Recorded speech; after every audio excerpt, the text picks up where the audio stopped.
Civil सेवा परीक्षा की तैयारी कर रहे मेरे सभी प्यारे नौजवान साथियों, नमस्कार। फ्रेंड्स, आज के अपने इस लेक्चर में मैं बहुत ही इम्पोर्टेंट टॉपिक पर बात करने जा रहा हूं और ये टॉपिक है कि भोजशाला की जो सर्वेक्षण रिपोर्ट है, जो आर्कियोलॉजिकल सर्वे ऑफ इंडिया ने की थी, वह न्यायालय में पेश की जा चुकी है।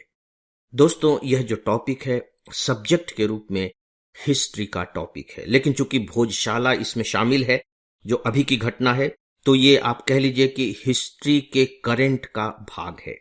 और दूसरी बात, ये बहुत इंपॉर्टेंट टॉपिक है दो दृष्टि से। नंबर एक, प्री एग्जामिनेशन के लिहाज से इससे बहुत से प्रश्न बनेंगे, और दूसरी बात, मुख्य परीक्षा की दृष्टि से भी इस पर प्रश्न पूछे जा सकते हैं, लेकिन उसकी संभावना अपेक्षाकृत थोड़ी कम है। फिर भी आप इस टॉपिक की उपेक्षा नहीं कर सकते। तो हम इन दोनों जरूरतों को ध्यान में रख करके आइए इस पर बातचीत करते हैं।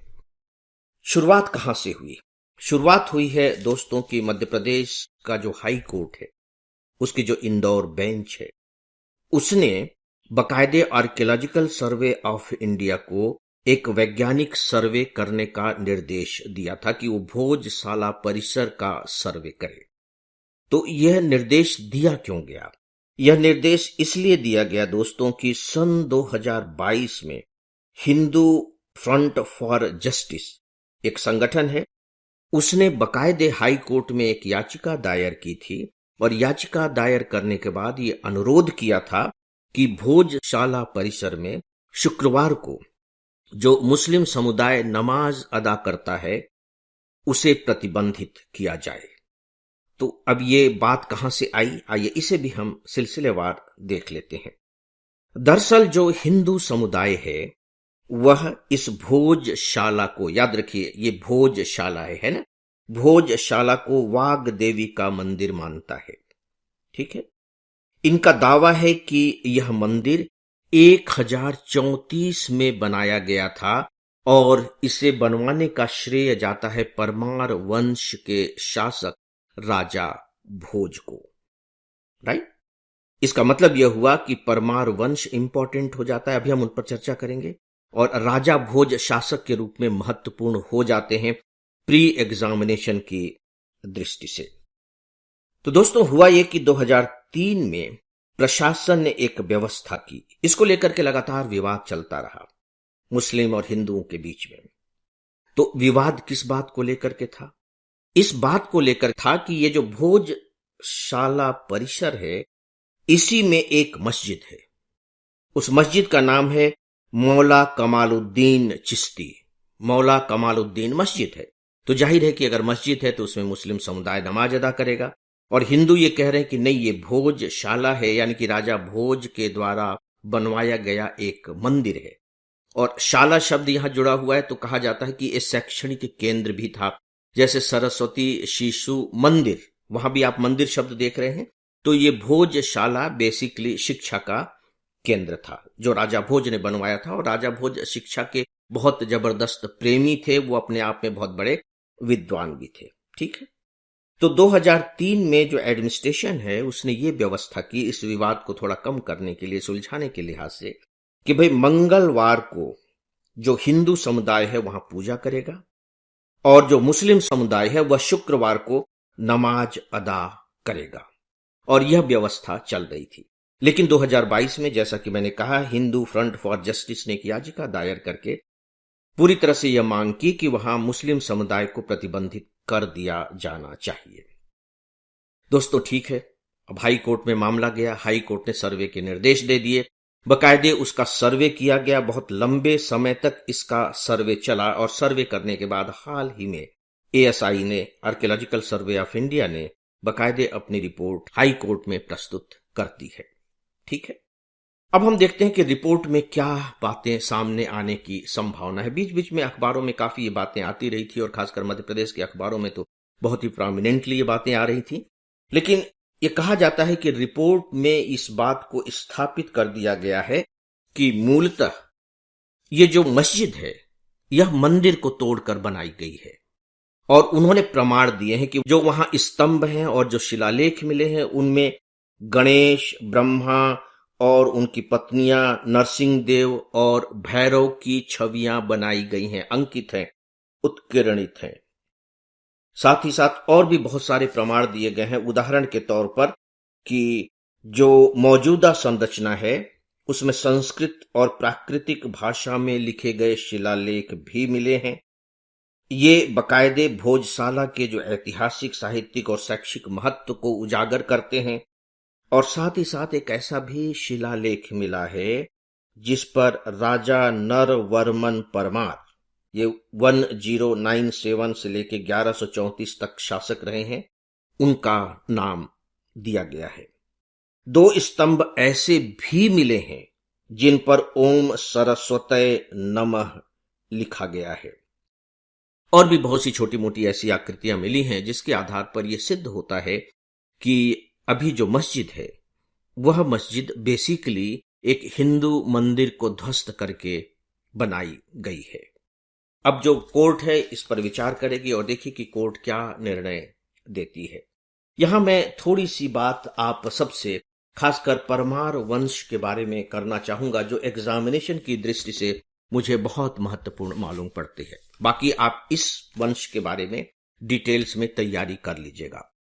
देखिए, जो परमार वंश है, पंवार, आजकल ये पंवार लिखने लगे हैं, ये मध्य प्रदेश स्थित, सेंटर में मध्य प्रदेश था। जैसे आप उज्जैन, धार या पूरा का पूरा मालवा क्षेत्र, इन सब के बारे में सुनते होंगे, ये परमार वंश के अंतर्गत रहा है। और परमार वंश का जो शासन रहा है, मान करके चलिए 10वीं से 14वीं शताब्दी तक था। और इसके जो संस्थापक थे उनका नाम था सियाका। सियाका 948 ईस्वी में इन्होंने परमार वंश की स्थापना की और 1305 में यह वंश पराजित हो गया। यानी कि 948 से लेकर के 1305 तक का शासन रहा। 1305 में अब आपको ध्यान रखना है कि अलाउद्दीन खिलजी ने इस वंश पर अटैक किया था। और महत्वपूर्ण बात यह है कि जब अलाउद्दीन खिलजी ने अटैक किया 1305 में, बस उसी के साथ ही परमार वंश का अंत हो गया। राजा जो महालक देव थे वो पराजित हुए युद्ध में और वंश समाप्त हो गया। इसका मतलब है कि जो भोजशाला है उसे 1305 में अलाउद्दीन खिलजी के सेनापति और सिपाहियों ने ध्वस्त किया। यह भी आपके दिमाग में स्पष्ट रहनी चाहिए। दोस्तों, अब हम थोड़ी सी बात करते हैं राजा भोज, परमार राजा भोज के बारे में। राजा भोज बहुत बड़ा नाम है इतिहास में। अगर आपने इतिहास की तैयारी कुछ भी की होगी तो इनके नाम से आप परिचित होंगे। भोपाल का नाम आपने सुना है। भोपाल का नाम राजा भोज पर ही है, पहले इसका नाम था भोजपाल। तो धार से अगर आप चलेंगे तो धार भोपाल से लगभग 300 किलोमीटर दूर है। विदिशा तक बकायदे राजा भोज का शासन था। राजा भोज ने ही यहां एक बहुत बड़ा ताल बनवाया है, तालाब जो आपको समुद्र जैसा दिखाई देगा। एक बहुत बड़ा यहां उन्होंने शिव मंदिर का भी निर्माण किया है। हालांकि वो निर्माण पूरा नहीं हो पाया। ये दोनों बातें मैं इसलिए कह रहा हूं कि हो सकता है कि प्री एग्जामिनेशन में इस तरह के प्रश्न पूछ लिए जाएं, और खासकर यदि कोई एमपीपीएससी की तैयारी कर रहा है तब तो उनके लिए बहुत ही महत्वपूर्ण हो जाता है। राजा भोज का जो शासन काल रहा है वो 1010 से 1055 तक रहा है। ये बहुत बड़े विद्वान थे। इनके दरबार में बहुत सारे जो एकेडमिक लोग थे वो रहा करते थे, और उन्हीं में से एक नाम कालिदास का भी है। लेकिन आप याद रखिएगा कि ये जो कालिदास हैं और उज्जैन के जो बहुत बड़ा नाम कालिदास का है जिन्होंने मेघदूत जैसी रचना की, वो दोनों अलग अलग हैं। वो दोनों अलग अलग हैं। इनके दरबार में भी एक कालिदास थे। राजा भोज खुद में बहुत बड़े लेखक थे। उनकी 3 रचनाओं के नाम मैं आपको बता रहा हूं क्योंकि प्री एग्जामिनेशन में इस तरह के प्रश्न पूछ लिए जाते हैं। और चूंकि अभी राजा भोज इंपॉर्टेंट हो गए हैं तो हो सकता है उनकी रचनाओं के नाम पूछ लिए जाएं। मैंने 3 रचनाएं उनकी छांटी हैं।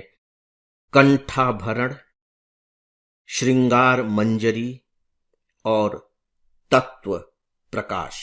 ये 3 रचनाएं उनकी बहुत अधिक फेमस है। तो दोस्तों, ये थी कुछ बातें खासकर परमार वंश के बारे में और भोजशाला के बारे में।